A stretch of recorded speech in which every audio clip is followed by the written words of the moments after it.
మన దేవుడు మన రక్షకుడైన యేసయ్య నామములో మీ అందరికీ శుభాలు తెలియజేస్తున్నాను. ముందుగా ఈ వీడియో చూస్తున్నటువంటి మీ అందరికీ నేను క్షమాపణలు తెలియజేస్తూ ఉన్నాను.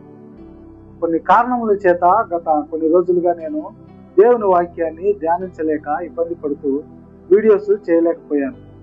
అయితే ఈ జూలై నెల 13వ తేదీ కొరకు దేవుడు ఒక వాక్యాన్ని మీకు తెలియజేయాలని ఆశపడుతున్నాడు. ఆ వాక్యాన్ని చదువుకొని మన జీవితంలోకి స్వాధీనపరుచుకున్నాం. పరిశుద్ధ బైబిల్లోంచి కీర్తనల గ్రంథము 128వ అధ్యాయము 2వ వచనంలో దేవుడు ఈ రీతిగా మనకు తెలియజేయాలని ఆశపడుతూ ఉన్నాడు. నిశ్చయముగా నీవు నీ చేతుల కష్టార్జితము అనుభవించదవు, నీవు ధన్యుడవు, నీకు మేలు కలుగును. ఇచ్చిన వాక్యమును దేవుడు దీవించును గాక. దేవుడు ఈరోజు మనందరితో మాట్లాడుతున్నటువంటి మాట, నిశ్చయముగా నీవు నీ చేతుల కష్టార్జితమును నీవు అనుభవించదు.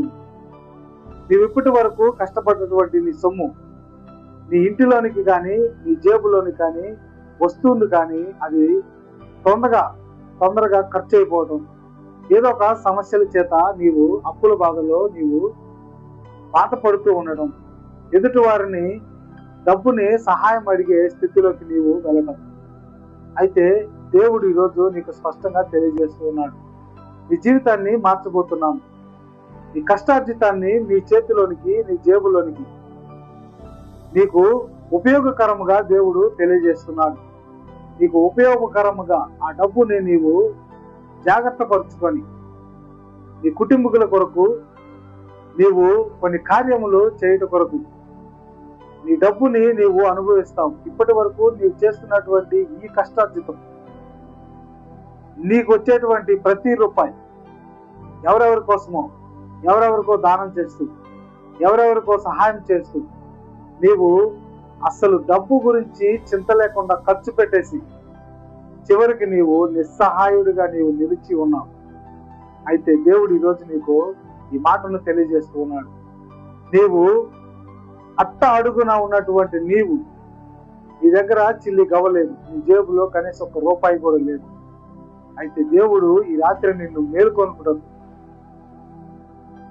అయితే దేవుడు ఈ ఉదయకాలమున నిన్ను మేల్కొనుటకు ఈ వాక్యమును తెలియజేస్తూ ఉన్నాడు. నీ కష్టార్జితము నీవు అనుభవిస్తావు, నీవు ధన్యుడవు, నీకు మేలు కలుగుతుంది.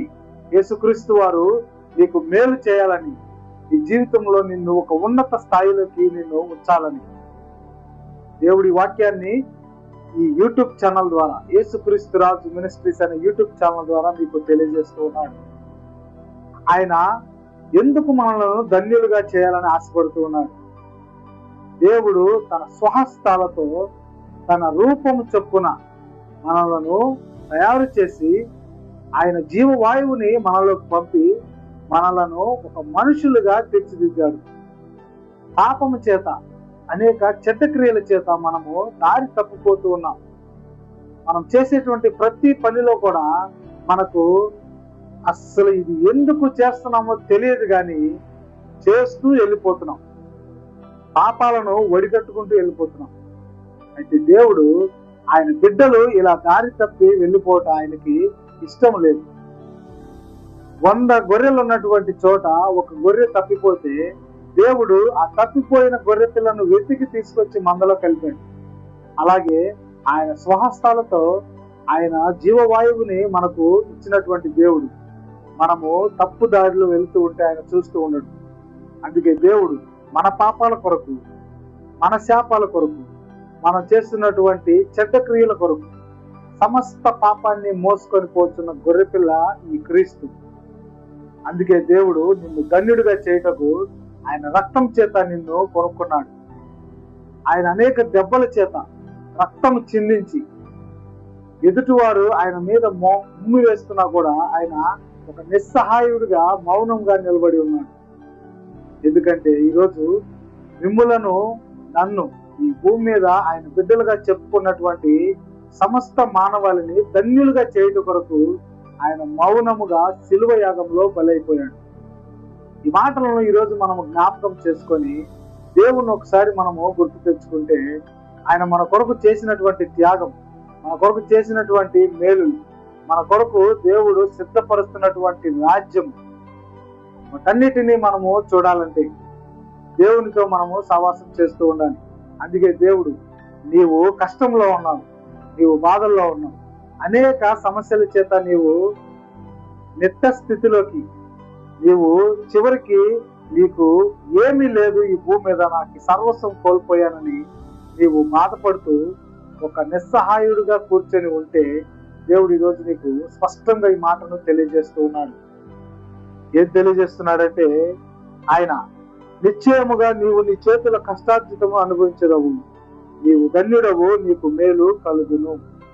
యేసుక్రీస్తు నామంలో దేవుడు మనకు దయచేసేటువంటి ఆ మేలులను మనము పొందుకునేవారిగా, మనం ధన్యులుగా తీర్చిదిద్దేవారిగా, దేవుడు మన పక్షాన యుద్ధం చేసేవారిగా మనము ఆయన బిడ్డలుగా జీవించాలి.